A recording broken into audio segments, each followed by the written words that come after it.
আসসালামু আলাইকুম প্রিয় বন্ধুরা। ইতিমধ্যে অনেকে জানেন যে মুদি দোকান, বিউটি পার্লার এর সাথে মিনিমাম ১৫টি পণ্যের উপর সরকার ভ্যাট আরোপ করতেছে। যদি একজন মুদি দোকানদার একটা পণ্যের উপর ভ্যাট দিতে হয় তার, তাহলে সেই টাকাটা কাদের পকেট থেকে নেবে? এই টাকাটা অবশ্যই যারা ক্রেতা তাদের পকেট থেকেই যাবে। তাহলে পণ্যের দাম কমার চাইতে বেড়ে যাওয়ার সম্ভাবনাই বেশি। আপনি এখন ৳১০০ জিনিস যদি একটা দোকানদার বিক্রি করে ৳৫ ভ্যাট দিতে হয়, সেই ৳৫ কিন্তু ক্রেতাদের পকেট থেকে দোকানদাররা নিয়ে নিবে। কারণ একটা ছোট দোকানদার সে কত টাকায় মাসে লাভ করে? তারও তো পেট আছে, তারও চলা লাগবে।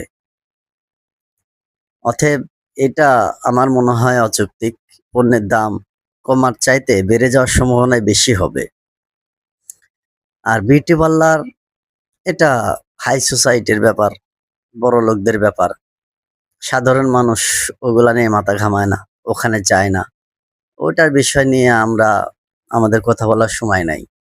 আমাদের বিষয় হলো আমরা সাধারণ মানুষ যারা মুদি দোকান থেকে মাল কিনবো, আমরা যেন একটু সাশ্রয় পাই, কম দামে পাই সেই ব্যবস্থা করা উচিত। বরঞ্চে আরো ভ্যাট তুলে দেওয়া উচিত। তাহলে গরিব মানুষ, সাধারণ মানুষ আমরা যারা আছি তারা অল্প দামে জিনিস পাবো। এখন এদেশে অনেক কিছুর দাম বেশি, কিনতে গেলে পাওয়া যায় কিন্তু বিক্রি করতে পারলে পাওয়া যায় না। এজন্যে আমার মনে হয় এটা বাতিল করাটাই সবচাইতে ভালো দেশের জন্যে, দেশের মানুষের জন্যে।